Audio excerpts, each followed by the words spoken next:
our newest members active as of this meeting? Yes. Mr. Marshall is the new member, unless I'm mistaken. There's was Mr. Gazan. Oh, it was me. That's Craig, right. And Marshall who need the oath today. Oh, and that was it, right? Yes. Okay. I didn't know if there was anyone else. I knew that they didn't fill all the vacancies. All right. Well, we'll do that introduction when it's appropriate. All right, let's get started. This is the Measure J Commission meeting for Thursday, April 15th. It's 5:30 p.m. via Zoom. Let's do a quick pledge of allegiance, which always goes really well over Zoom. I'll kick us off. I pledge allegiance to the flag of the United States of America and to the republic for which it stands, one nation, under God, indivisible, with liberty and justice for all. Hey, we were fairly in sync that time. I'm impressed. Good job. All right, we'll do roll call. Chantel. Commissioner Bernstein. Here. Commissioner Federer. Present. Commissioner Robin. Present. Commissioner Soto. Here. Vice Chair Craig. Here. Chair Gazan. I am here. And Okay. do I call the new one? I think that's everyone. We're here. Do we have a motion to accept today's agenda? So move. I second. Okay, all in favor? Aye. Aye. Aye. Anyone opposed? Okay. Motion to approve the minutes from our last meeting of March 18th. So move. Second. Okay, all in favor of those minutes, say aye. Aye. Aye. Opposed? Abstain. Richard, yeah. All right, this is our time for public comment. This time has been set aside for members of the public to address the Measure J Commission on agenda items and Chair items. Gazan. Oh, I'm sorry, yes. I'm sorry. The oath of office is supposed to occur Oh, first? Okay. right after the pledge. Oh, did I not see that? Oh, I didn't see that. I'm sorry. It's okay. I went right over that. All right, I will hand it over to you, Anthony. Thank you. Thank you. I'm going to go ahead and start with Chair Gazan administering the oath of office. And if you'll repeat after me, I, please state your name. I, Jim Gazan, Do solemnly swear or affirm do solemnly swear and affirm that I will support and defend that I will support and defend the Constitution of the United States the Constitution of the United States and the Constitution of the State of California and the Constitution of the State of California against all enemies, foreign and domestic, against all enemies, foreign and domestic, that I will bear true faith and allegiance that will bear true faith and allegiance to the Constitution of the United States to the Constitution of the United States and the Constitution of the State of California, and the Constitution of the State of California, that I take this obligation freely that I take this obligation freely without any mental reservation without any mental reservation or purpose of evasion, or purpose of evasion, and that I will well and faithfully that I will well and faithfully discharge the duties discharge the duties upon which I'm about to enter. on which I'm about to enter. Congratulations on your reappointment. Thank you.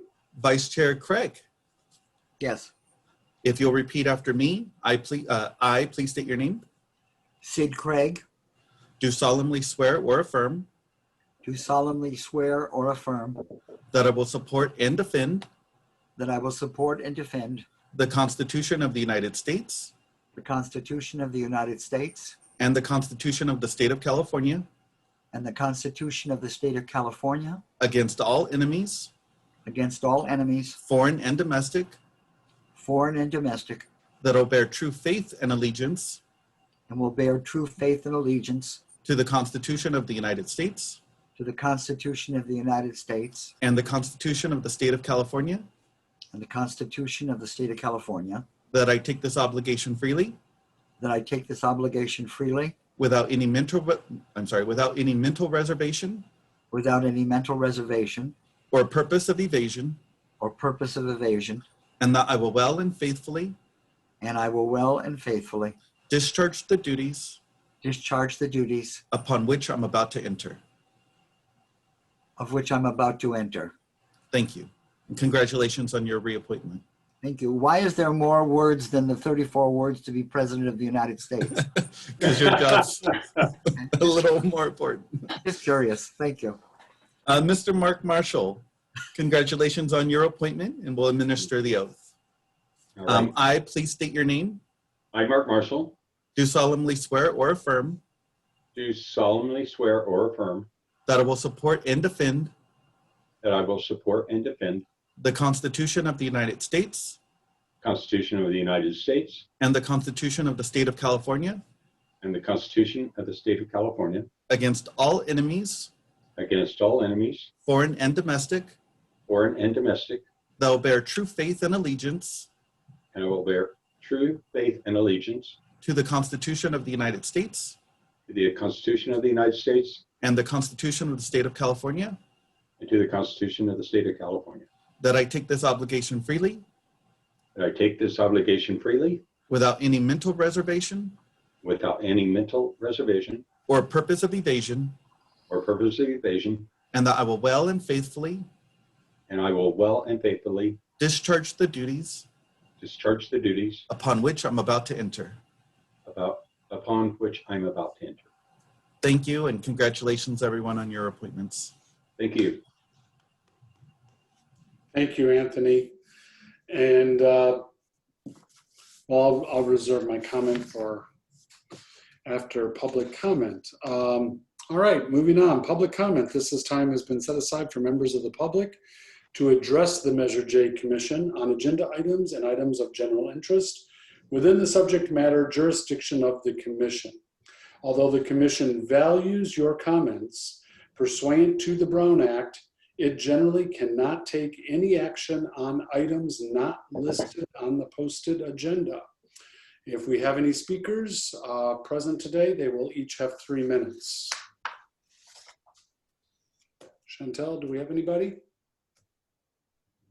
No. Okay. All right, well, welcome everybody. I want to especially welcome Mr. Marshall back to the fold for some of the newer members. Mark was on the commission when I joined 4 years ago. So Mark, you're going to find that not a lot's changed, and some of the projects that we're talking about were probably projects that we were talking about over 4 years ago. So I think you'll get it right away. I probably will be quiet today, but enjoy it while you can. Hey, we will, and we really welcome you back. You give some good history and perspective as we go through all of this. So let's move right to new business. I have one question. Yes. Since we didn't fill all the openings, what does that mean with that remaining seat? Is there, like, do we wait till the next recruitment cycle if one comes up earlier? What is the process with that? We just lost Anthony. He could answer that. I know that they wanted to fill the seats with people that they felt were qualified. And so at this point, this was what they could do. I'm not sure when the next round will be. So I will send off a little email to Anthony and just double check on that. I think that the city is still always, council's always looking for new applications. And if anyone comes, you know, that appeals to them to interview, then I think they will warrant that interview. But I'll get a concrete answer. Great. Anthony's going to jump on to answer your question. Oh, okay, great.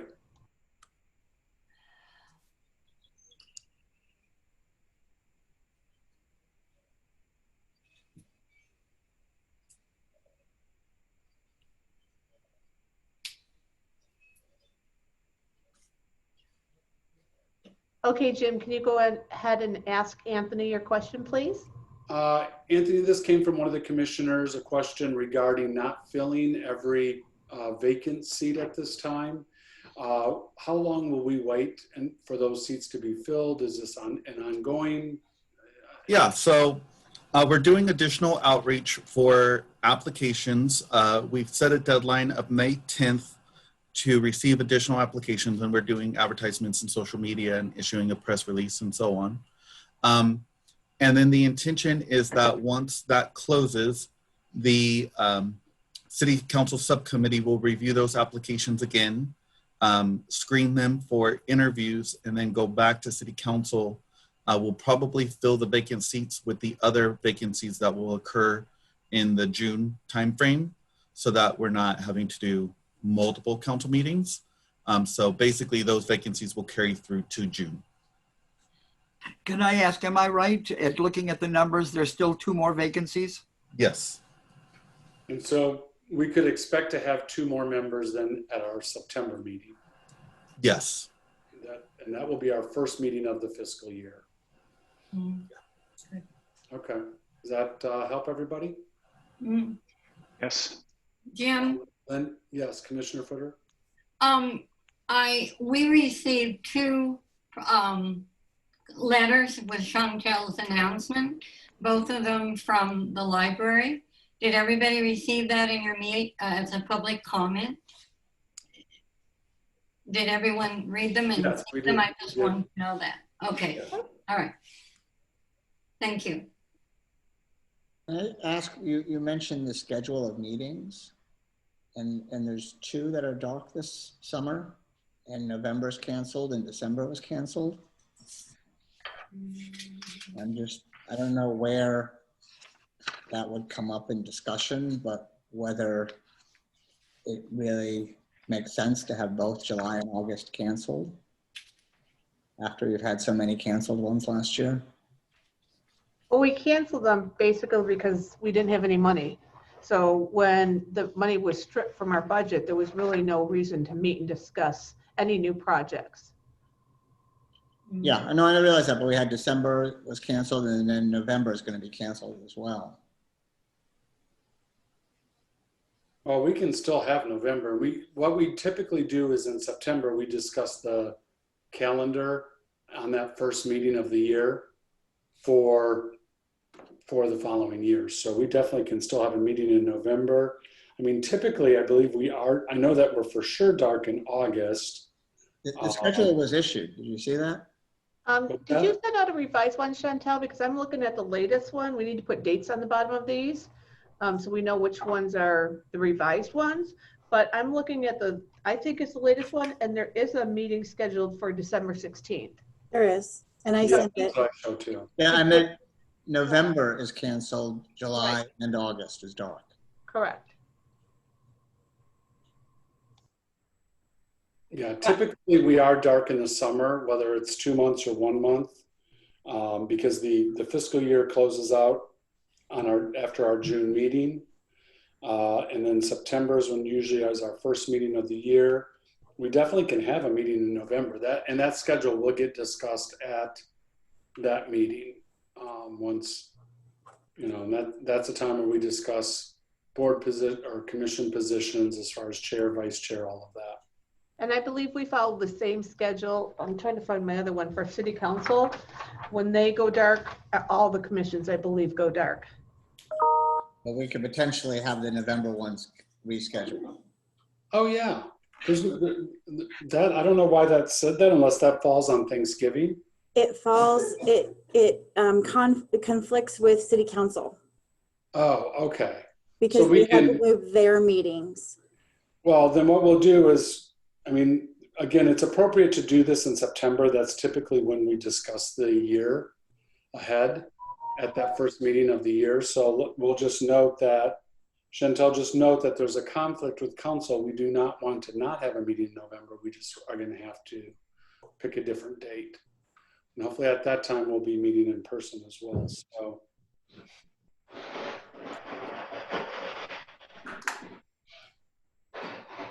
And I think we've met on non-Thursdays when there was like an issue. Yeah. It was just a matter of finding a time when it could fit in the large conference room. Because I'm wondering, I know that the 25th is Thanksgiving and the 11th, I would imagine, is another council day. Like we don't, if a reschedule happens, like we can just have a vote in September about any day in November where we could still meet. Exactly. Exactly. Okay. Well, let's move on to new business. And Nancy, I think I'm going to let you make some introductions, an important one. Thank you very much. And I would like to introduce you to our new city manager, Justin Clifton. And I'm going to let him tell you a little bit about himself and his background. And he would like to give the Measure J budget update today. Thanks, everyone, and thanks for having me at this meeting. I'm going on 2 weeks and a few days, so it's been great so far. Thank you all, of course, for your continued service to the community. You know, I'm new here. You guys have been doing this for a while, both in your individual capacities and serving on this commission, so really appreciate that. I come from Sedona, Arizona, most recently. Some of you have heard some of this spiel before, so I apologize. But for those that haven't, I also served 2 communities in Colorado prior to that. It's certainly important for me to convey that while in Sedona, I was very happy. I wasn't necessarily looking to leave anything or just looking generally for work, but Palm Springs was really a unique opportunity from my perspective.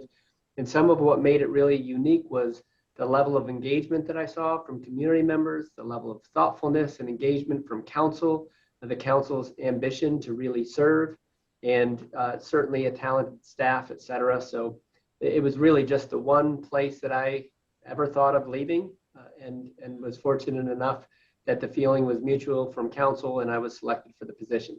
So it's great to be here. I want to apologize in advance. I'm not going to be able to stay through the entire meeting. My family is actually still back in Arizona.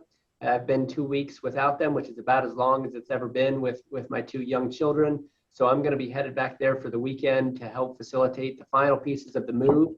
We have closed on a home here in Palm Springs, so we'll be moving in shortly, and I'll be a real neighbor, which is great. I'm looking forward to that. And by all means, if you have questions for me, either in the capacity as commissioners or in your individual capacity, things that I can do to help serve, I hope you'll let me know.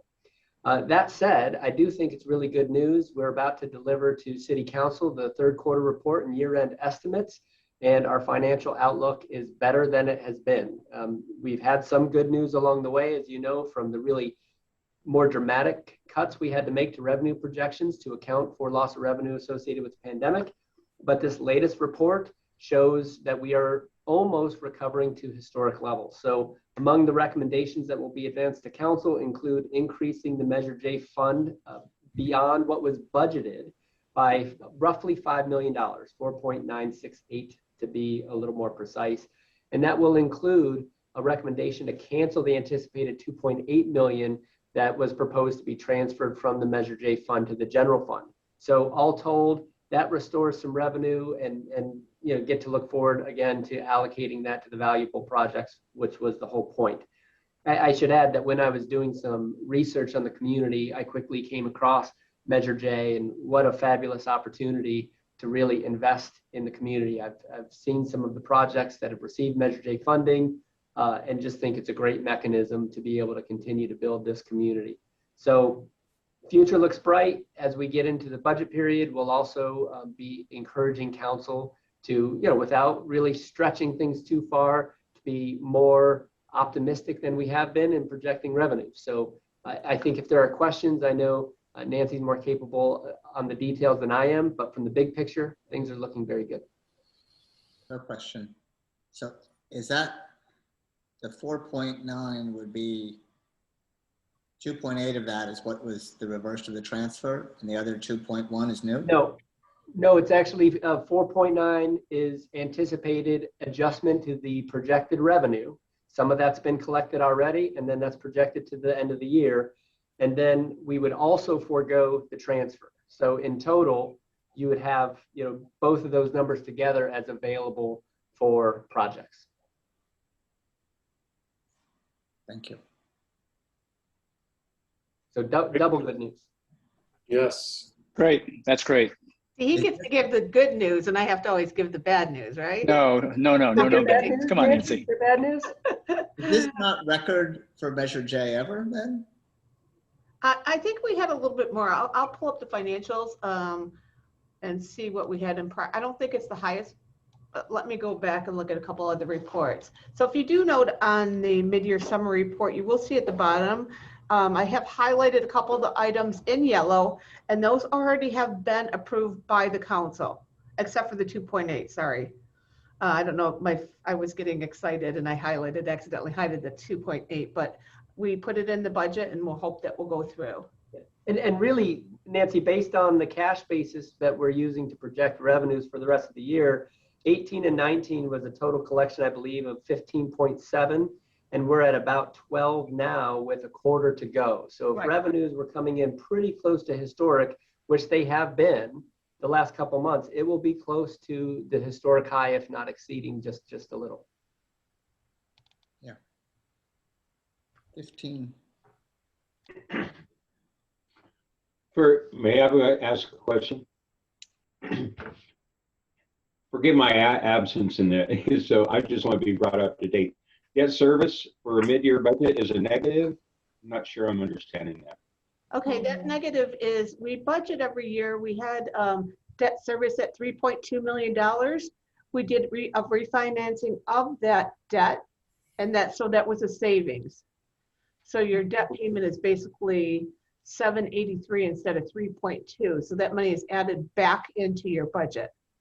Awesome. Mm-hmm. Thank you. And Nancy, correct me if I'm wrong, but that was that recent debt refunding, and a lot of the windfall of that better interest rate is front loaded, right? That's correct. So that's really most of the savings from that refunding or refinancing. I believe there is a little bit that also shows in the debt service payment for next fiscal year. And then that's it really in terms of new money associated with that refunding. And then it goes back to the 3.2. No. I'll have to pull up the debt service schedule. I looked at next year for 21, 22, and it was approximately 1.4 million. But we did so many, you'll have to forgive me, we did so many refinancing that my head's gonna explode. So it's hard for me to keep all those on track for all the different refinancing. But I could bring that for next meeting. Thank you. Actually, I have a debt service schedule, I think here. Let me see if I can find it.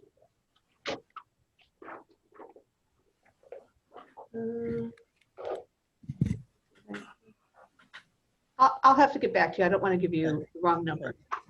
Okay, Nice so turn, though. yeah, it's good news. So with that, do you have any questions on the revenue portion, or can we go ahead and have Joel go through his five-year capital improvement program and what he plans to use in 21 and 22? Yeah. And Commissioner, if that's where we're at, I'll be sure to catch up with Joelle and Nancy next week and make sure I understand whatever happens with this meeting. But if it's okay with you, I'll sign off. I've got about a 6-hour drive in front of me to get back and have a little bit of a weekend. And after that, I'll be settled here in Palm Springs more permanently. Can I just say, Justin, that being on this commission now and for 3 years, we really look forward to your participation once you're settled and all the above, to be sort of a regular with us. It's something that we really need and we appreciate. Thank you. I will certainly do my best. I expect it might be a little different from my predecessor. I'm trying to do a few things that he didn't have time for, including more frequent meetings with city council members and things like that. So I will certainly try my best to make that a priority and appreciate any flexibility I may need as I juggle that schedule. And we understand, and thanks. Thank you. Thank you all very much. Thank you. Safe trip. Thank you. All right, Joel, you're up.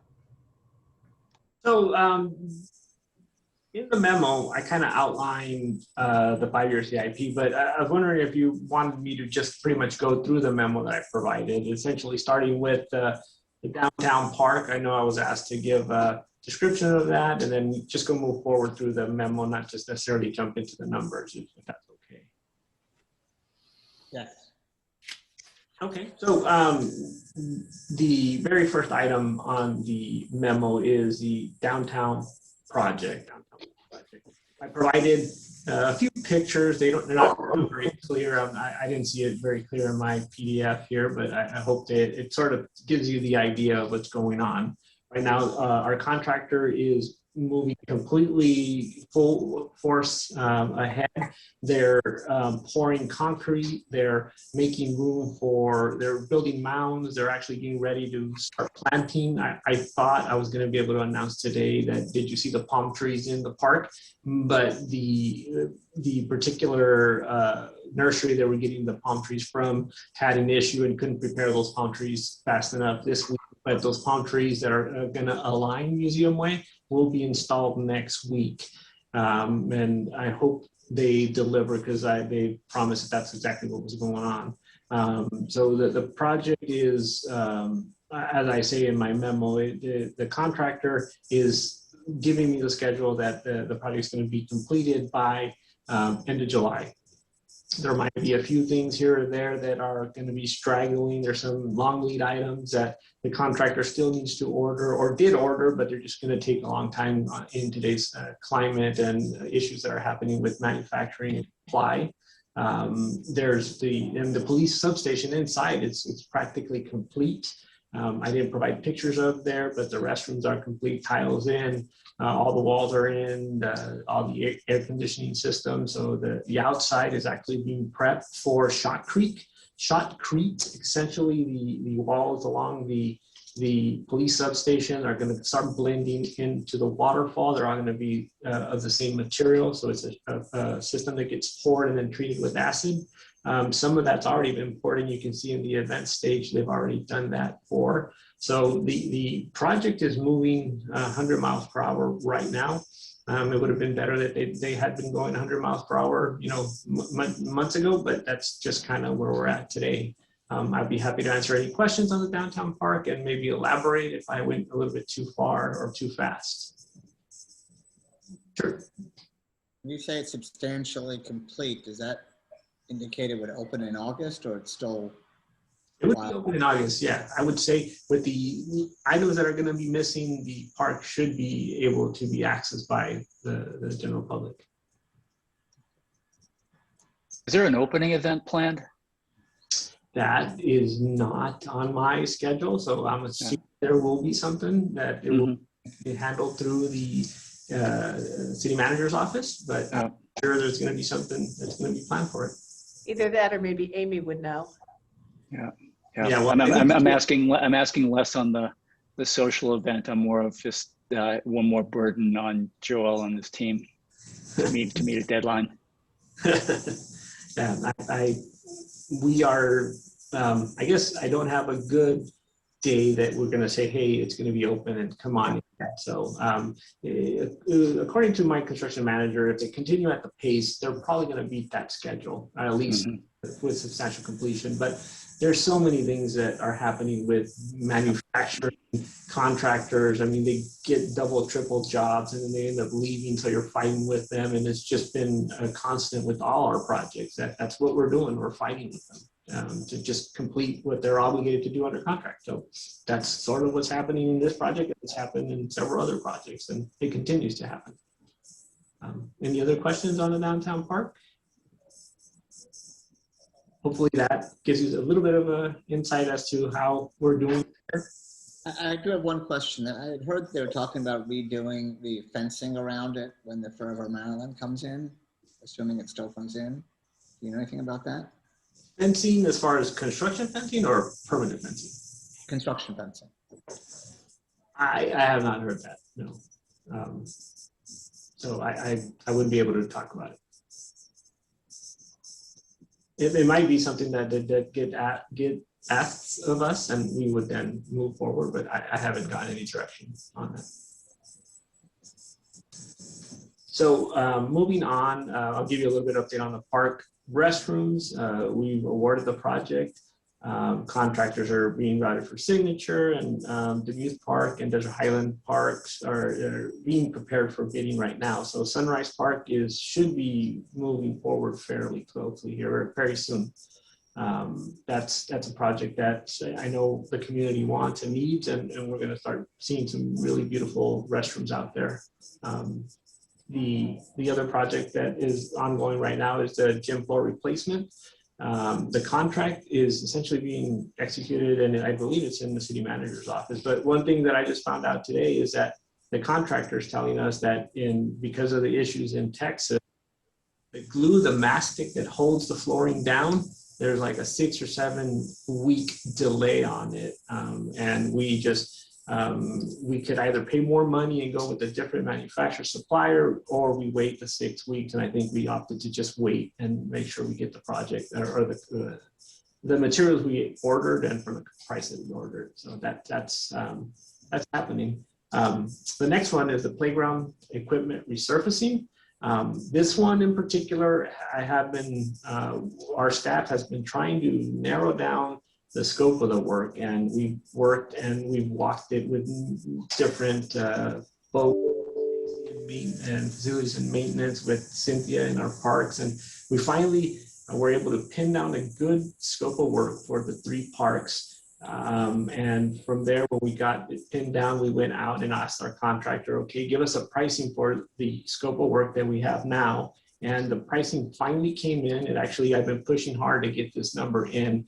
And that number today came in, and we basically are going to ask for additional funding for this project. And the available budget that the Measure J Commission has given us is $275,000. The price to do James O. Jesse with surface tiles, Demuth Park with surface tiles, and Victoria Park with Port in Place, it came in at $550,000. So we will be asking for double the amount of the funds that the Measure J Commission has provided, essentially. So that is after wrestling with multiple different scopes, with trying to make sure we use the proper material, with evaluating the extent of the damage at each one of the parks. And I think this is the price that we're going with. And if we get the authorization, we'll move forward directly to getting these contracts awarded. So if the Measure J Commission is willing to give us those funds today with the motion, we would move very soon to start getting that contract going forward. I have a question. Sure. Yeah, sorry, Jen. Yes, go ahead, Jen. Discuss that right now, or get to it at the end of this, or how would I think at the end, I think there's more. It's up to the commission. Let's have him go through the report, and then we'll come back to this. So this is a total of $550,000 for this is part of the resurfacing, correct? So this is correct. Kind of the padding under the play equipment and all of that. Right. If you why don't we get through the 7 bullets, and then we'll revisit anything that we need to discuss. Should we do that? Yeah. I can. Yeah. Linda? Joel, when this came up before, there was a conversation about the bad condition of the equipment itself, and you weren't sure if you could replace some of that and continue with the project. Is that still a concern? Well, that was one of the reasons why I gathered the parks and the parks director and the facilities and maintenance director and myself and Art, and we all went out there to look at each one of the situations out there. And the areas where we feel that the equipment may or may not in the next few years, come up for replacement, we're talking maybe 3, 4 years, 5 years, we decided to go with certain treatment so that the installation and removal of that equipment would not damage the new surface. So one of the things that surface tiles gives us is the ability to move them and then reinstall them and not necessarily damage the surface. And so we definitely took that into consideration, and that's why this particular project has taken a long time to develop, to get the true scope and to get the true price. Okay, thank you. Okay, let's move on to the next one, number 5. The shade structures, that one, that contract is moving forward. We gave them the final notice to proceed. They had been doing some design work, and they're scheduled to start full-blown production, or at least next week is basically when the project starts. And we should be able to get that one constructed here before the summer hits. Wow, wonderful. Yeah. And that one in particular, we've been trying to, we wanted to deliver that one sooner because it was, it was seen to be fast, but then, issues with the pricing and things of that nature, we're wrestling a little bit with the contractor, but we finally were able to meet. The acoustic at the pavilion, that one, we have the acoustics down, but we're still struggling with I think we're still doing a little bit more homework with that, but we will eventually get that one completed. I don't have much more information. It's just that was dragging on more than it should. And it's just the nature of having the different types of work required and trying to see if we can do it under one contract or two. So we're still wrestling with that one. And I'm not going to allow that one to move forward until we get a good grip and be able to move it properly. So is the pavilion being used now? I don't believe it's open yet to the public. And to your point, this would be ideal to have been done now when we're not using it, but we're just not there. And then maybe reopening in June. Yeah, it may. Yeah, and one of the things we might do is just separate the acoustics of it, or from the shades, and just go forward with one of them so that we get it done. And I think we've been throwing that around as well. Good.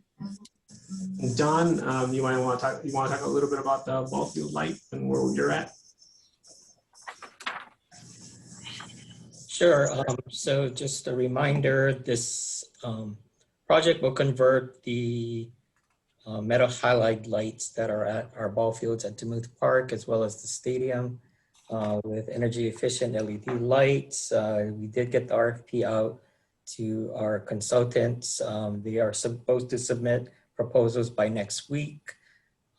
So we are moving right along on getting that project designed. And then once that's designed, we can get good cost estimates as well as a scope of work finalized and put that project out to bid.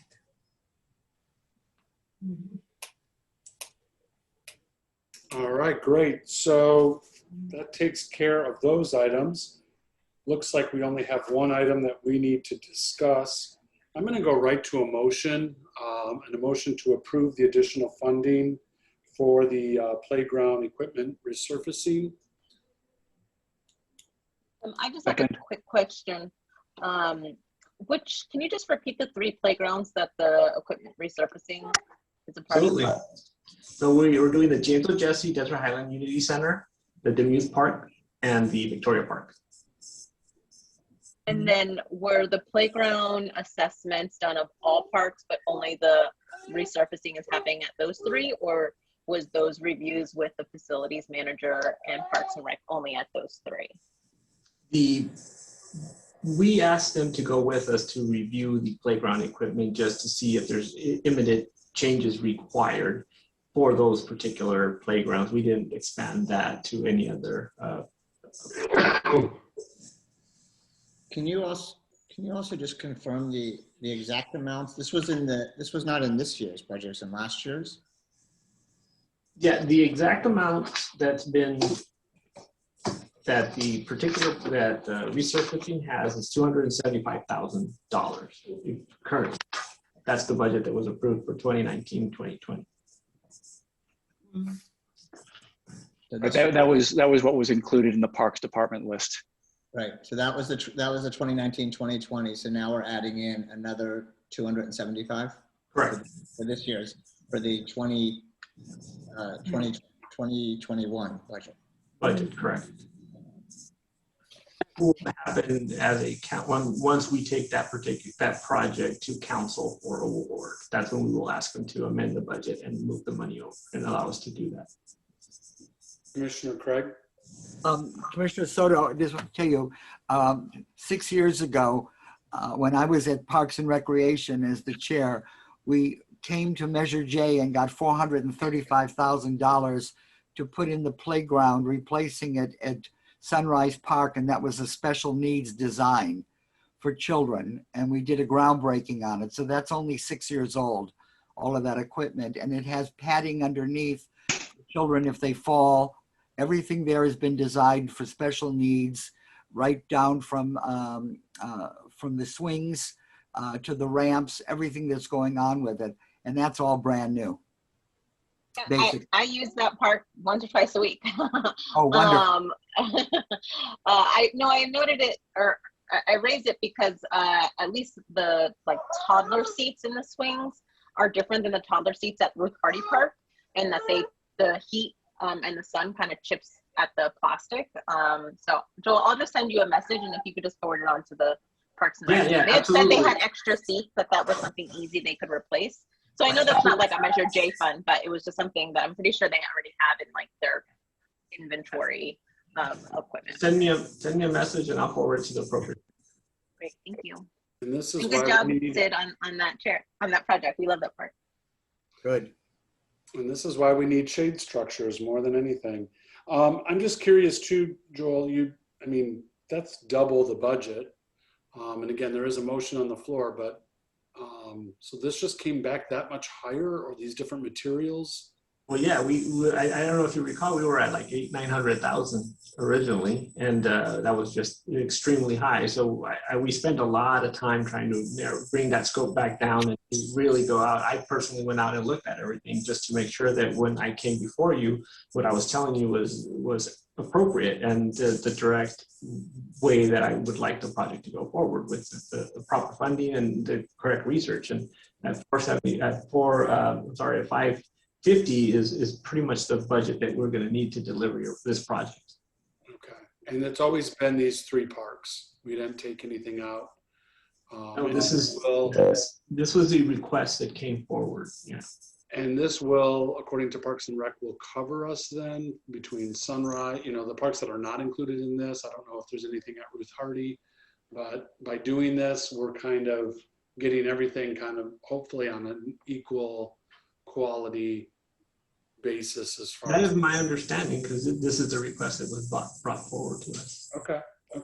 Well, again, that motion is on the floor. I have one more question, I'm sorry. Sure. So assuming that we do it and then City Council approves it at the next meeting, how fast would this be done? That one question that is always asked, very difficult to answer, very hard to pin down, and I'm never accurate and correct at it. So, for example, the shade structures, I thought we would be under construction right now, and we're still not. So I hate to give you an answer and then have to, change it later on. It's a typical dance. Projects take, so much to design. I think this particular contractor is ready to go, and the materials, if they're not really impacted with what's going on in Texas, which they probably are, because it's the petroleum-based products that are really affected with the oil. My understanding is that within maybe 2-3 months, this project could get underway as well. The material, the tiles are probably, easily already available, just order them. So I'd say within 3 to 4 months, we should probably be in the ground. And when they do it, how long are the playground structures unusable, do you know? That I don't have an answer for.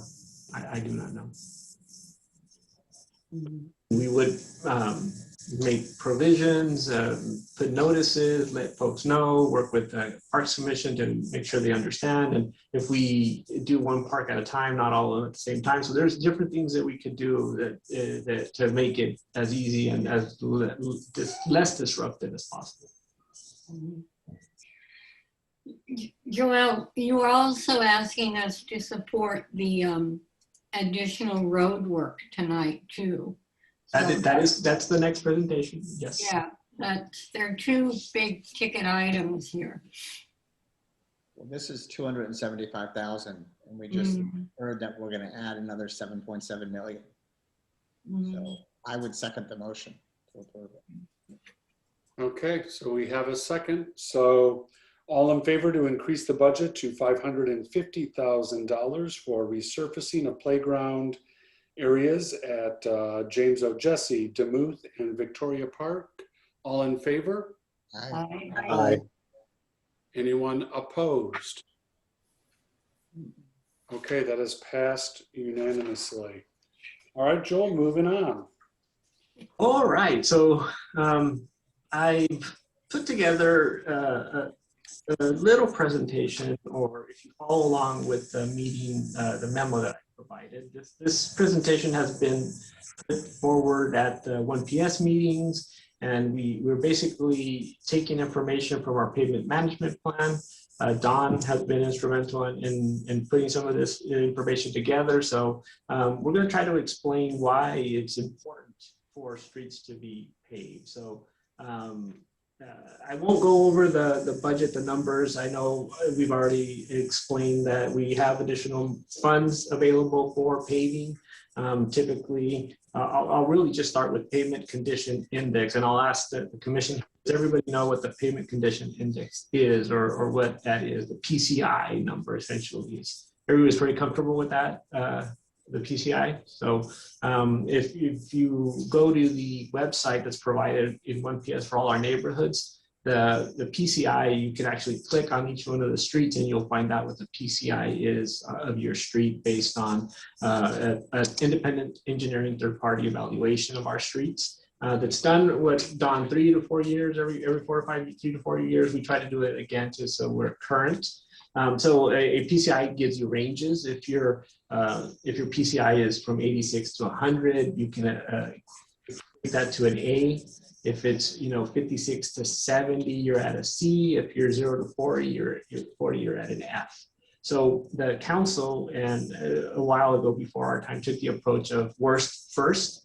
So with the money that's provided by Measure J, we actually go out and pave the worst streets and try to make sure that we continue to treat our streets, the ones that are in better condition, which maybe have a B or above, we try to do a slurry. So I'll continue. So the pavement life cost is kind of, if you're looking down in the memo, tells you, it shows you basically a parabolic curve or a curve going down, that a pavement as years progress deteriorates over 40, over 20 years, you're basically, your life cycle of your pavement has completely deteriorated to a place where it shouldn't be. So if someone is really trying to maintain, which we believe the city's asset is, one of the biggest city's asset is the pavement. We have so much money invested in the pavements around our city that it's one of our biggest assets, and we're trying to maintain it. So 2 things we do as a city is as the curve starts going down, within the first 4 to 5 years, it's prudent to start putting a slurry or an oil treatment on it, trying to treat the cracks. So we basically call it a crack seal.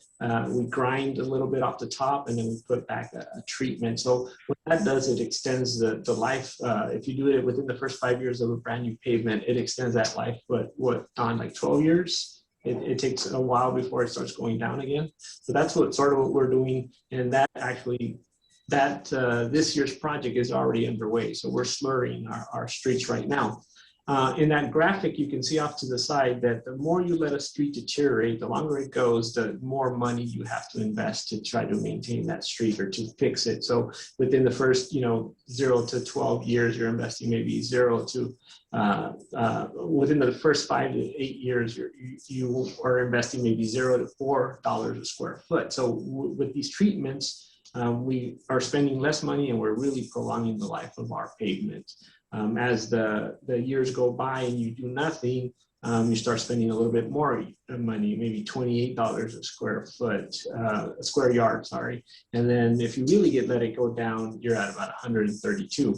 I think the city gets better prices than this, so we're able to make, we're able to pay more streets than what that budget would seem to tell you if you're spending the $28. We spend a little bit less than that. So as you continue down on the presentation, I show that if the city spends $0 for the next 5 years, our backlog, or to be able to repair the streets, goes from what the current estimate is at 36 million to approximately $113 million.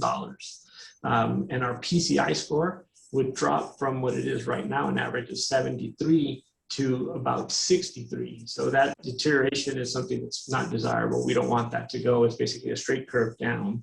If you continue to go down on your, I should be sharing my screen, but I think everyone's following along with my presentation, right? Yes. Okay, so the next down explains to you that if we spend the 4 million, which is what we're doing right now, currently, you know, we get 3 million from Measure J, and we try to get some money from our gas tax or other funding to add to that pot of money to do a project. And if we spend the 4 million that we've been doing over the next 5 years, our backlog would go from 36 million to approximately 69 million. So we would improve our backlog, and our PCI score kind of decreases a little bit. It goes down 3 points from 73 to 70. So that's sort of the path we're in right now. And then the next slide down, or the next figure down, shows that if we do spend the $6 million for the next 5 years, we would be able to maintain our PCI score pretty much where it's at right now, and our backlog would be 62 million. So that's kind of the fight that we have as a city staff that are trying to maintain our facilities. With that, I can say that I've been asked to ask again if the commission would be willing to create the additional 3 million for a total of 6 million. Again, we're right around the corner for the next fiscal year as well. So we, you know, if the commission feels that it's not appropriate at this time to add the additional 3 million, then we would kind of hold off and combine the 2 years and make it a $6 million project, but it would basically kick the can down the road a little bit more. So with that, that sort of completes the presentation on the pavement management and the request for the additional funds of $3 million. Question: if we're increasing from 4 to 6 for 5 years, why is the backlog only going down 7 million? Yeah, it's interesting that the streets still still keep on deteriorating. So the ones that you haven't touched are still deteriorating. So I don't have a good explanation as to why it's only the 3 million, other than if we can maintain the pavement condition index at a level steady, so it's not deteriorating faster. And eventually we would catch up. So some of these numbers, we have to assume certain things, but the reality is we're getting better prices, so we're doing more work than what the graphic is showing. Yeah. Joel? Yeah. Is your specific request for a single year of 3+3, or is it a 5 year of 3+3?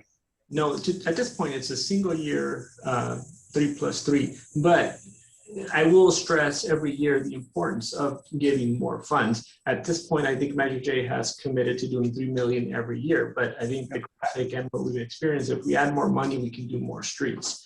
Our residents really want their streets done, and I will stress again, we get calls every single day. Now that the slurry's starting, there's folks calling me, telling me that they called me a year ago and I told them something and they want it done now. So I'm fighting that fight almost every day, trying to let them know that we will get to your street, but it takes time and money. Yeah, Mike, add comments to add to this. I found the information really compelling.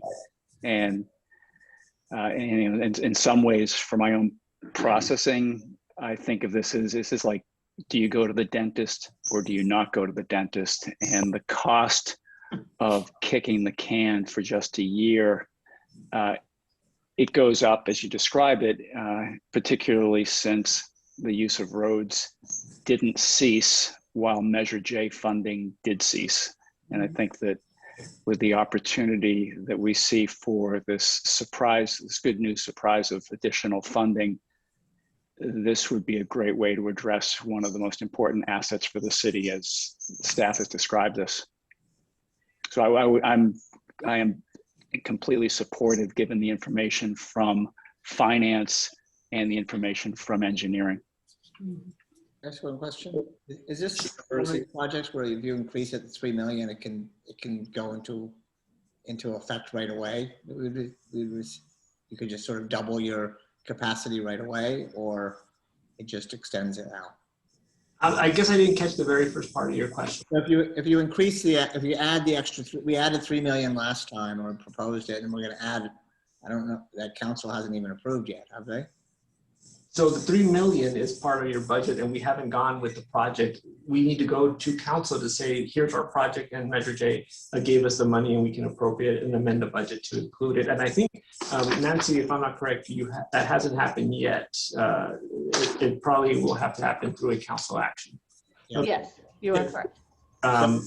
We're prepared, I think our staff is prepared to do the 6 million pretty soon. So as it progresses, if we start now and we get the permission, we would give the go ahead to the project manager. We tidy up the specifications and then we get it ready to go to council for approval of advertising. And then it will draw out. And eventually we'd probably be at around June, July where we would be constructing. So the question was, if you increase it 3 million, then are you going to do double the amount of roads in the same amount of time? Or you can do? Yes. Yes. Okay. Usually contractors love it because the bigger the project is, the better the prices come down. So yes, you definitely increase capacity around the same time.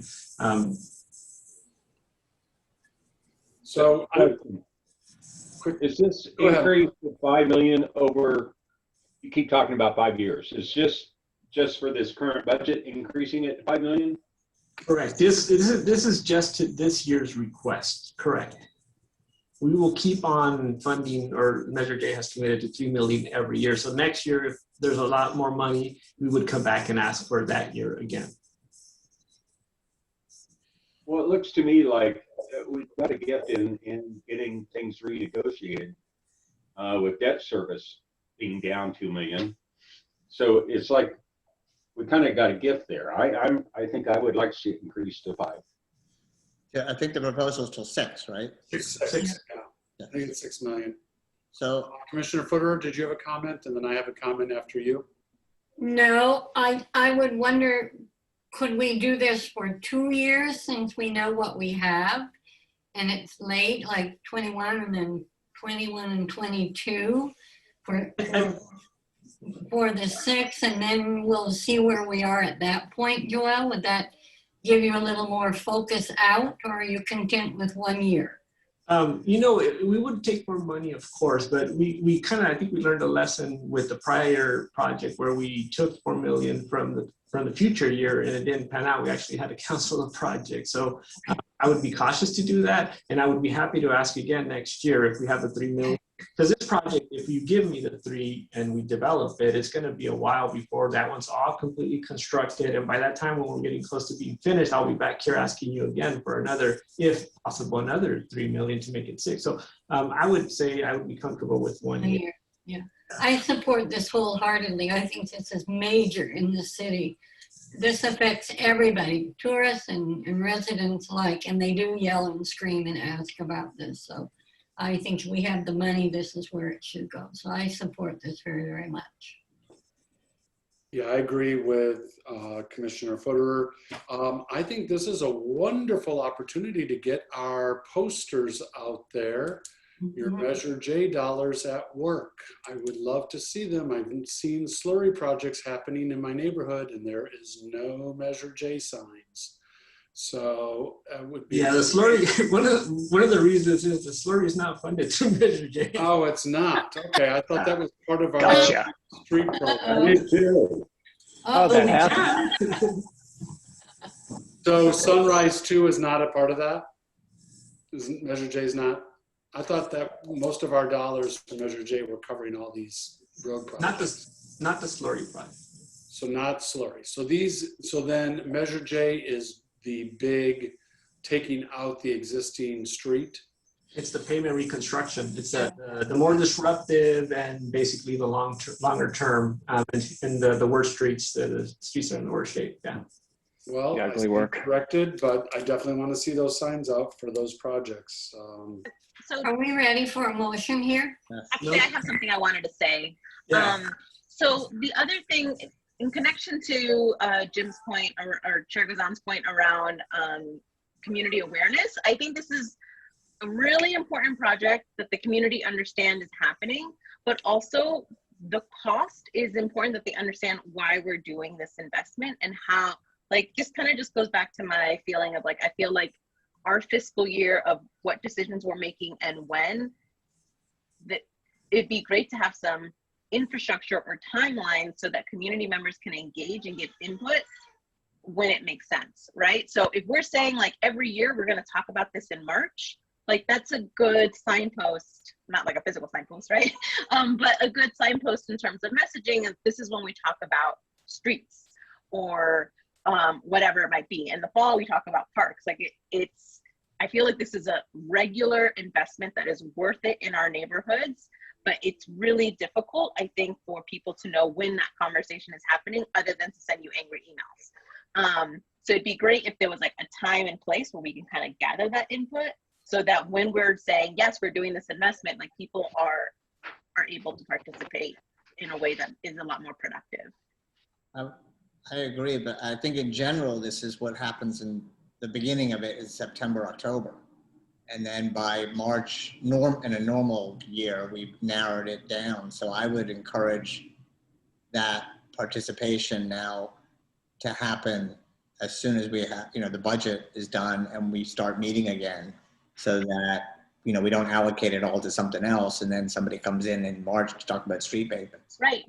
That's exactly how I'm thinking about it, right? But aren't there two different categories of discussion? One is the funding mechanism through Measure J, and the other, which might be more important to community members, is how does engineering select the project sites? Because we're not really focusing on that, and appropriately so. Mm-hmm. There is a mechanism online where they can see the order of roads, isn't there? Well, there is online our pavement management plan. So it tells you everything we've done. We have a PowerPoint slide similar to what I just presented. We have all the information, and we're actually going to try to go a step further. So say next year we get 3 million, another 3 million to make it 6, and then we continuing to say we're going to be spending about 5 to 6 million each year. We have the ability to just with our data to say, if we spend that much, these are all the streets that are going to be done this year. The next year, your street's going to come up, and then the following year, your street's going to come up. So we have the ability to put that all online. So it'll be a one-stop shop. Like, when's my street going to get paved? Go to the link and you'll see it. Obviously, there'll be some adjustments based on things that happen. Each project has its unique characteristics, so things change. But we're going to have the ability, and we're actually being encouraged by the city manager to do that. So that will be online, connected to a Measure J website, so they can easily click and find that information out. So yeah, we're all about distributing the information as long as people know that things do change. I'd like to call for the vote. Yeah, I'd like to we have to make a motion, right? yeah. We'd like to I thought he said it was seconded already. No, you don't have a motion made yet. So I move to do the extra 3 million for the 1 year, not beyond that, since we may have other big projects. I'll second. Okay, we've got a motion. All in favor of the additional 3 million for road paving, say aye. Show your hand. Aye. Aye. Opposed? We are unanimous. All right, we're going to keep moving forward here. Thanks, Brian, for reminding me I have to go to the dentist. Pay now or pay a lot more later. It's a good analogy. Joel, where are we on your?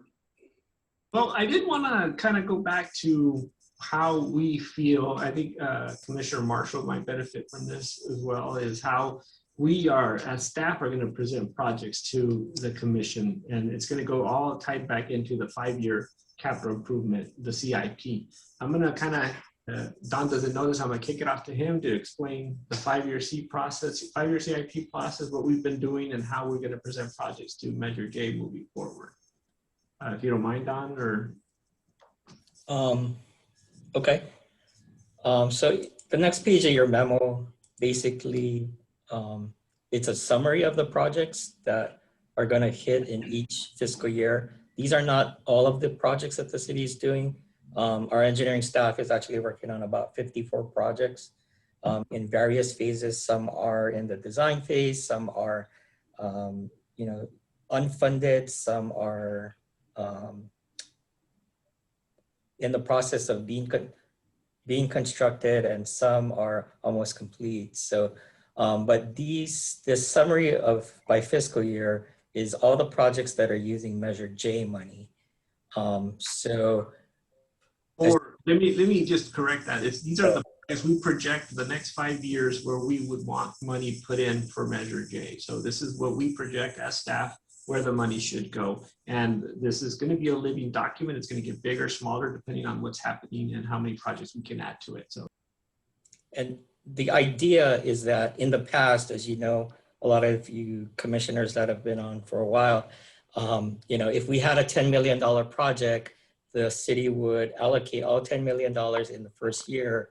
And as you know, we have, maybe consultants to design the project. And then the big ticket construction may not happen for another 1 year, 2 years, even 3 years, depending on the size and scope of the project. And so what this does is it kind of gives us the ability to project cash flow so that, we can say like, the 1928 recreation fields LED upgrades. So we can say in the first year, we would spend about 600,000, and then the following fiscal year, we might need the other half of that money, which is another 600,000. So rather than, putting all $1.2 million into the project, we're trying to project out so that we know, like, if there's a big ticket item, in year 4, like the main library or something, that there are some bigger projects coming down the pipeline. But this, like Joel said, this is a living document. So each year we're going to revisit this. And obviously the current year 1 is the most accurate data. And then the rest, will move up and down as our constituents' priorities change, or our council's priorities change, or even this commission, or the various commissions, if projects, become an immediate need, obviously we can pull a project from a outlying year, we could bring it forward, or if we need to defer some projects, saying like, hey, it's kind of in okay shape, it could probably last another year, we could, again, move it as the city's needs change. And basically it gives us an idea that, what we have down the pipeline, it's a little bit more organized than what you've seen in the past. It's something that every city pretty much does. And we finally, this is the city's first 5-year capital improvement program that last night we actually went to the Planning Commission to take the full 5-year CIP that has all our projects, and they were able. We presented it to them, the list, and we had them make a finding that the projects were in conformance with the city's general plan. So that's kind of the first step in blessing the 5-year CIP. So I think this process is sort of going to evolve. We're going to come to the Measure J Commission and say, year 1, these are our projects. This is basically what we used to do, is say these are staff's recommendations. It's year 1, and I think the commission may say they agree with it, or they say we don't agree with 2 or 3 of these. We don't want to fund those for next year, and then we would have to report to the city council on that aspect of it. So that's sort of how we're projecting. Marcus did say that I believe this year that the Measure J Commission and the City Council are not going to have a joint meeting. That this time around it wasn't going to happen, but then the next year we would. Joel, if you don't spend, let's say you have $1 million project and then you budgeted that out, and you only need half of that, would that extra half then go into the next year? Would you just move whatever's left over into the next year? Yeah, that's exactly right. Okay. These projects are if you're doing it right, if you want to build a project in the 3rd or 4th year, you're putting money down every year to be able to get there. And the money you're putting down or setting aside is to cover some of the costs, but you're actually kind of building up the piggy bank to be able to build that project in year for, and not necessarily encumber all that money right at the beginning. So it allows money to move in different projects as they're needed, because priorities are going to change and things are going to change, and that we don't want to encumber all that money if we don't have to. I really like this. It's very, very clear, and it is fluid. And Commissioner Soto had brought this up last meeting, and I'm asking also where some of these projects originate. It's obvious Parks and Rec or the library, or I don't know if that's really important, but I think to give feedback or to hear from those people. I know Ed McBride is with us tonight in the library, and I'm interested what these people are doing to earn their money and where they want to see their projects go. I don't know if this meeting is the place for it or you go out to meet with them, but I would like to know where the projects originate, who, and have more communication with these long range projects. And I think as staff, that's going to be our job over the coming year, to tell you that this is a new project, this is where it originated, and the money. A lot of these projects, as it was mentioned earlier on, have been living for a while. They've been around for a long time. Essentially, they predate us. So we move them forward and we get them to construction. So definitely our job as staff, Don and myself, is to make sure that if you get a new project, we are going to bring it to you and tell you where it originated from. So just real quickly, Linda, Commissioner Federer, the projects that were included in the 5-year CIP, they came from all of the above. So it came from, the community projects that was, started with 1PS when Measure J was first started. Some of the projects came from the department heads. Some of the projects came from various commissions. Some of the projects came directly from council. And some are just kind of like, hey, we have this voting, it's AC fell apart, it's just like, we need to get this done right away. So it came from everywhere, and from us too. Oh, go ahead. Well, and it came from us too, right? And these are recognized as projects that we approved and then council approved. Yeah. So the hodgepodge of everything. Are you saying, Joel, that we can look at this? Do we have a say in any of these projects if we feel, because you said that we could make a recommendation or not? If we look at something on here that we feel is not, should it be on here or not? I mean, is that something that is open for discussion or not? I think the idea is that this 5-year CIP will eventually land on the city's website once council approves it. Then I guess our residents and constituents can, browse through the details of every project.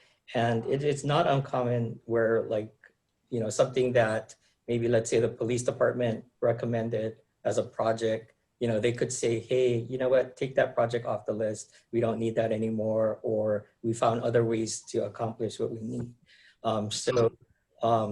Like Joel said, it is a living document. So as a commission, if you start to say, hey, we have X project that we don't think, it can definitely be adjusted if it's not. But staff will ultimately provide you guys all the information you need to make your informed decisions on. And to your point, Jim, Commissioner Guzan, that if the Measure J Commission feels strongly that staff presented a project that should not be funded through Measure J, we will note that. We will still take that information to the council, present the 5-year CIP, and we will note these 2 or 3 particular projects are not currently supported by the Measure J, and they're slated for year 2, 3, or 4. And hopefully, if we do our job over the next coming year, the projects we bring before you, at least in year 1, are solid projects that the commission is going to support. We definitely don't want to be bringing projects that aren't supported by Measure J. But in occasions, there might be something that you're completely opposed to, and we will just have to note that to council, and they'll have to make the ultimate decision. Well, and I guess I'm looking at one in particular almost more to table it. And I know it's already been approved by council, so I don't even know if it can be brought back, but I just feel that roundabout at Indian Canyon and South Palm Canyon is a little bit of not necessary, quite honestly, with the city in need of so many other projects, the traffic flow, with the conversion of Indian Canyon, that's actually the best intersection of all of them. What's interesting is that I've heard from at least half a dozen people that have the opposite opinion. They've said that every time they cross that intersection, they're scared, that they don't like it. Yeah, it's interesting that there's definitely different opinions out there. Well, are you talking a pedestrian? Because I'll be just as scared with a roundabout too, but yeah. I can say from a traffic standpoint, I've been through that intersection a lot. I go through it almost daily. And I will tell you, I never wait long there. If not, I flow through. And I see how the herds of cars operate. And you're very familiar with how we herd cars with lights. If you've got an open circle and you get a red light at Sunny Dunes or a red light going northbound at Ramon, you're going to get a bigger backup at those intersections because you're not breaking up that traffic by a light at that intersection. I don't know. I look at it as, hey, we can maybe do it at some point, but should we spend that 600,000 plus on something really more important? You will have, I actually have a staff report going to council presenting the final concept of the roundabout. So if you, as a commissioner or as a resident, want to, provide comment on it, you can at the next council meeting, because I believe, I don't know if they posted the agenda yet. If they're allowing me, I will bring something forward to just move the design that's already been funded, and we're moving forward through Measure. It was funded with Measure J funds as well. Well, it was and we can't reverse that funding. Is it and I'll get to. We're already using it. Yeah, no. We're already using it. So it's something that we as a commission cannot, if we were to discuss this and make it an agenda item, it's down. I believe we're already using the funds. So those are encumbered money that's already moved forward. But we had only approved the design, but not the construction. Correct. So we haven't approved the actual construction of the roundabout. We've approved the design. Correct. So, then I'm rest my case on that then. All right. I know Commissioner Bernstein, you were raising your hand. Yeah. So first of all, I love the idea of the 5-year plan. I think that would be great. And I think it will help a lot. What I would recommend is that there are some of these projects like the roundabout, which I'd like to see the final design before we go any further. There's a couple things like the electrical backbone that is a lot of money that we haven't had any presentation on. That I'd like to understand better. I know as a downtown merchant, there's a lot of questions about how it could be expanded and whether that's an option, and I just don't know enough about it. And then I know that we had discussions with the library in the past, and at pre-COVID, we were trying to allocate funds to sort of build up a reserve, but I would ask potentially that they come back to the next meeting or a future meeting if they have an update on what the plans are, because this is a $10 million, which I believe is probably, makes sense, but I don't know if what their plans have, if they've changed or if they're still on board. Right. One of the things I could add to give some context is that those projects like the one you mentioned, the electrical backbone, because we put it purposely year 3 and 4. So we're not putting any money aside for it at this time. So say next year we come back and we haven't been able to convince you with a presentation that project merits, the money, then eventually that project will be removed if the council also. So one of the things to keep in mind is a 5-year CIP is a real good programming tool, allows us to budget, fund, and manage, but it's not true money. You're not spending your 2, 3, and 4, unless you want to, money today. You're really looking at it as it's almost like you're approving the concept of the 5-year plan, and then if you had the $20 million, this is how it would break up. And if we were at that point and we had the $20 million, then I would definitely have to convince you and show you exactly why this project is important. It became important sometime in the past, and it's lived here for a very long time. I would have to do my homework to get back up to speed and show the commission today why it's important again. Yeah, but that's my point, like Mr. Bernstein, particularly with the library. Having walked down that road personally, I would really like to know what the library people, where they are in that process. You've got a lot of important items, and the true public comments were, I was very grateful to hear from David and the other fellow how much they appreciate the Frey building. But if you are attending to all the commissions, then you know what's going on. But it would really be nice to have, like Parks and Rec did. They came, they talked, they said what they needed, what they could live with, etc. And I would like the library people to come forward. What are they doing? What's the foundation doing? You know, what are the plans? What can they do? Can any of this money be spent other than at the end? If you have money for the library now, could something happen now using that money now? Or does that just have to wait until the big plan comes through? We don't need to deal with all of that tonight. It's getting late. But I just would like updates from these particular individual projects so we know where they are and what they're doing. You still really want that? It goes right, definitely. I think that's really important. I think as the new year starts in September and the commission meets, that's something that has to happen, and that we can work with the different commissions to have. We should ask, we could ask the library and the parks to come back in September with what their plans are, or present something ahead of time so we can discuss it. Yeah, I agree with that. Can I ask one more? I'm sorry to do this, Nancy. Can I ask you a question? So we have currently 7.655 in unallocated funds in our budget, and we just gave 3 million plus 275, so that still leaves another 4.3. And then the city manager mentioned we might have an additional 7.7. Is that right? No, what you see include that's our projected. He was talking about from like first quarter we added money, second quarter, and then the third and fourth quarter we're going to add more money to the budget. But we're assuming that the total budget, if you look above it, the estimated revenue is 16 million.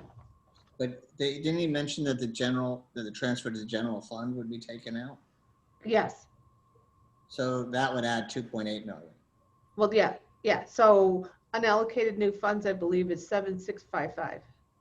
So even after the 3 million that we just did and the 275, then we would still potentially have another 7 million plus for 2021 that is unallocated.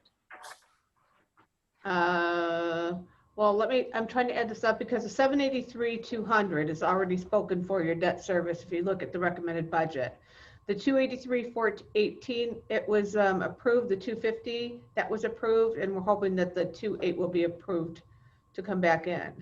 So let me just see if this works. Just seems like we're going to have a lot of money in this already in this year, and the year is only 3 months left. Mm-hmm. That it would help a lot with this 5-year plan. Right, and that's kind of in one of my statements. I say that the balance of the unallocated funds can be allocated to future fiscal year capital projects noted below. So if you had this money and we were squared away, you would say for year one, fully fund it, or put the rest of the money divvied up in this fashion for year one or year two, essentially, or we put more money and then if we are done with we funded every project, we just leave it in unallocated and we carry it over for the next year. Or we could take action next month on some of the year one items, perhaps. Could be. Yeah, so I think at this, if I'm kind of reading correctly, we should leave this unallocated and then we divvy it up as we move forward. It doesn't go anywhere, it stays unallocated, but that's the budget we were going to ask for Measure J to give us in year one, 5.255 million of the projected money for next year. And if the city council approves the reversal of the transfer out, then you'll have in your unallocated approximately 10 million. Real cheese. Yeah. Nice. Nice. So the library could potentially have something next year if there was some immediate need. I have if this is an opening to raise a few questions or requests, and this is probably my comments are probably oriented mostly around the year one items, and call this a request for our next meeting. What I'd always be encouraged to be seeing is, for year one in particular, some community projects, some of those bite-sized, quick impact work that's not included yet in year one. And if those are percolating within engineering or elsewhere in the city, that would be a great conversation that I'd like to have next meeting. And then add to that, what I think I'm sort of noticing by its absence would be projects oriented around sustainability and cost reductions related to that. So whether it's new glazing or solar panels and that type of thing relating to buildings, or other elements within the community that could have a real economic impact. As I'm looking at this over the last couple of days, sort of surprised by the absence of line items that would relate to that type of theme. Well, if you look at your budget, and again, I don't even know if we put that in the staff report, but if you look at your budget summary, I added back in your community projects for $1 million for this year and for next year. Yeah, sorry, Nancy, my point there was, and thank you, my point there was more of what would those projects be? What would the list of, that constitute that $1 million? And if that list is in any type of drafting yet? I don't think we have. We'll jump in right away. I don't think we've gotten to the point where we left off before the pandemic that it was getting organized to do those community projects. And no input, and I believe in the next year you'll have $2 million to do the real community projects, and that's how we'll help you guide you through it. So I think the commission is still working on those things, and eventually we'll get there. And if we don't have to spend $1 million, it's not showing up here. But next year you'll have $2 million to do those community projects. If you remember, there was a subcommittee to kind of throw. Oh, sure. Remember it well. Commissioner Soto, Federer, and LaBranch, who's no longer on the commission. Yeah. All those other people did a lot of great work, and then suddenly.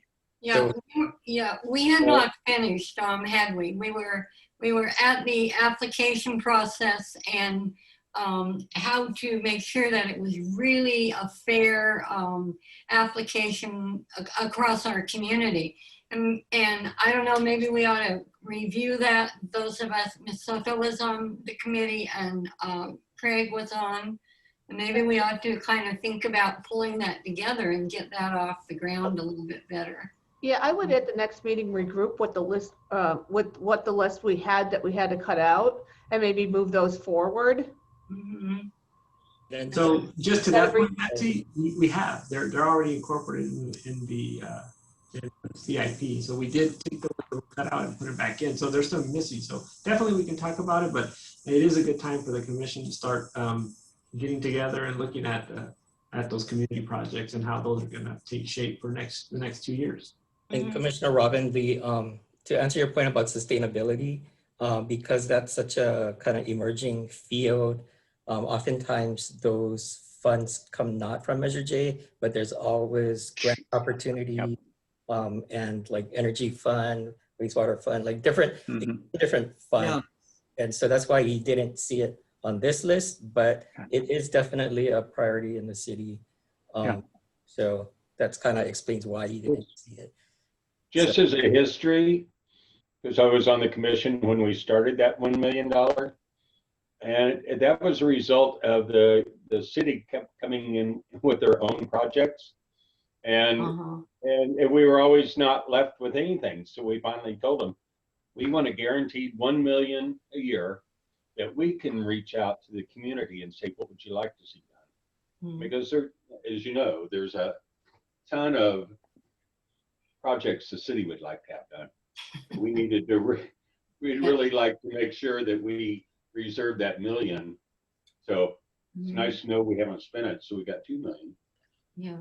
And then the other thing I wanted to bring up was that if you remember, I mean, this is how the past Measure J Commission worked, but they kind of settled on starting to go with kind of themes on what to fund. And then, you know, because Parks and Recs has kind of been glossed over and kind of, you know, it's just like they just, the theme was to, you know, go to the Parks and Rec Commission, have them provide their priority projects and fund that through Measure J. So if you would like moving forward to, you know, make another type of project. So like previous to the Parks and Rec, you know, we concentrated on traffic corridors, right? Safety, traffic signals and stuff like that. If your next theme, if you want to go with themes, you know, if it's the library, is it sustainability? Is it fire and safety, fire and PD safety projects, you know, like whatever you would like, so that the different commissions aren't all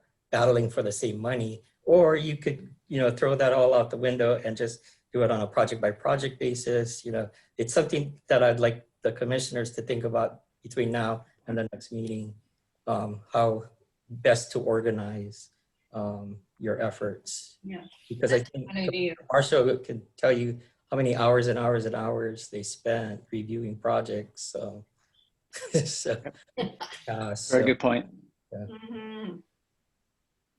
Okay, Commissioner Craig and guys, we are really running out of time here, so let's be brief and stay on the agenda so we can get. I just wanted to say, when Commissioner Marshall was on before, they did something which maybe we can be doing now.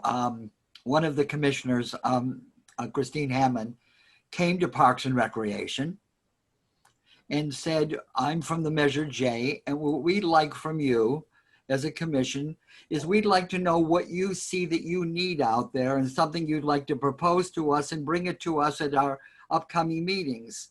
And one of our commissioners, Ellen Goodman, put together a proposal, and they came and they spoke to the Measure J Commission. And I think that if we have, whether it be our chair or who it is from the commission, go to the library the way Linda is talking about, etc., and asking them to come to us and say, if you have things that you'd like to bring, please come and schedule a time to come to our meeting. And I think we can find out with the other commissions that are out there that may have needs of our services. Because I know that when it was brought to Parks and Rec, that's how it all started. Yeah. So I'm just thinking that should be something. And to dovetail on that, that wasn't necessarily for that $1 million community funds. That was for some of our general spending out of Measure J, prioritizing projects within the city. So of course we welcome hearing from the library. It's probably not going to be that million for community funds, but it's going to be monies that are there and making the library a priority out of all of these priorities that come from the city. And I think we don't want to blur the lines here. What Commissioner Soto and others were working on was a way of reaching out to the community of how can we do a small tangible product for $1 million or combined 2 years or 3 years of $3 million. And those projects basically in the past have come out of one PS.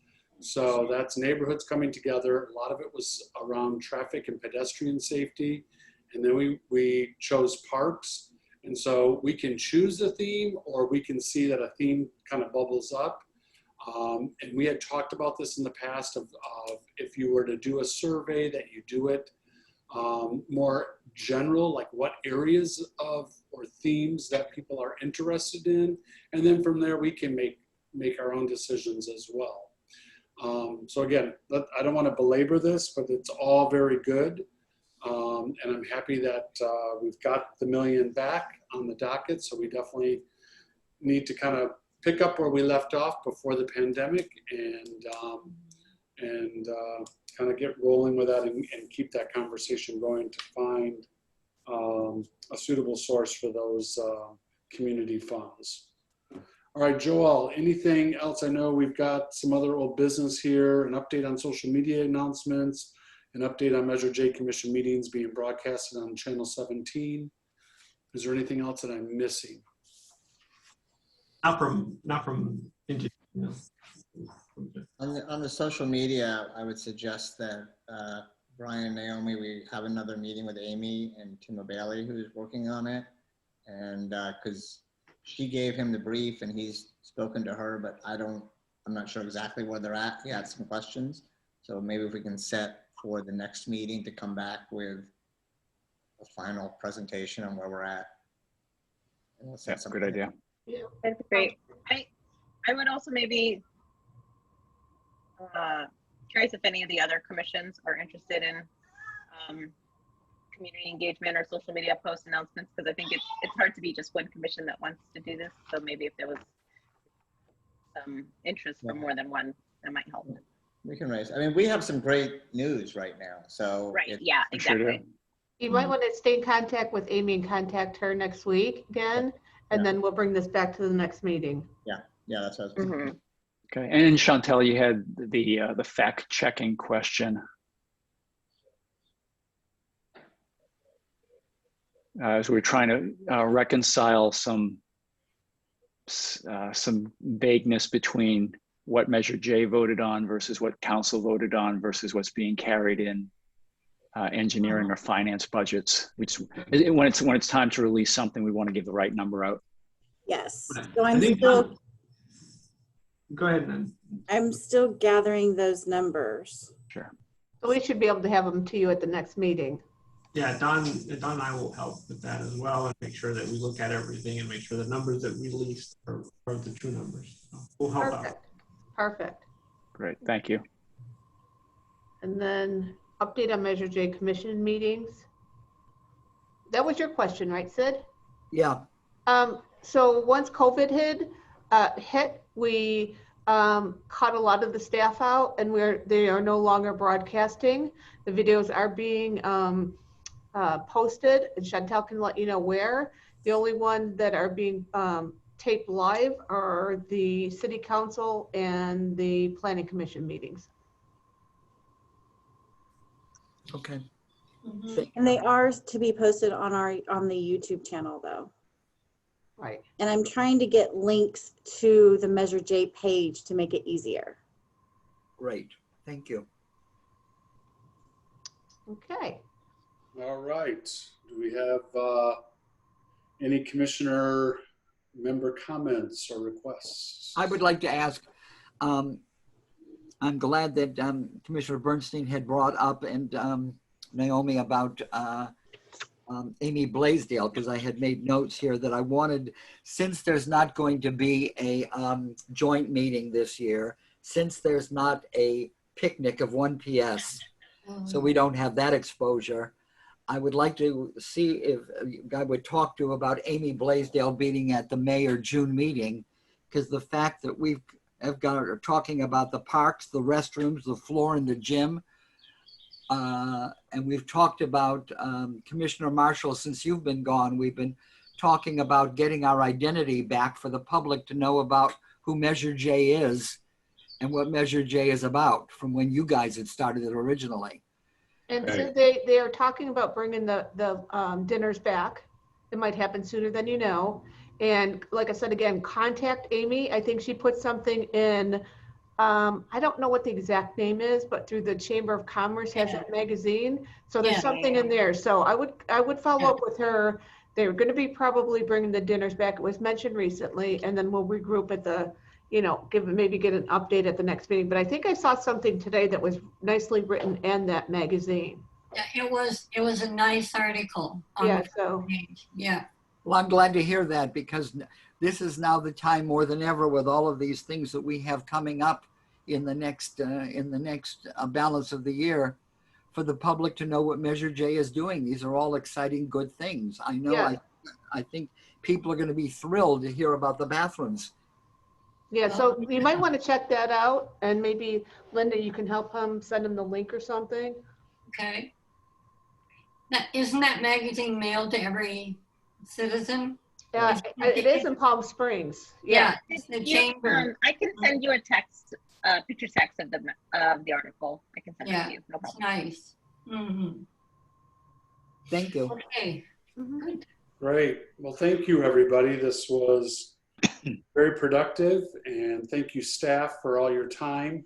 And do we have a motion to adjourn this meeting? So moved. Second. Who was the second?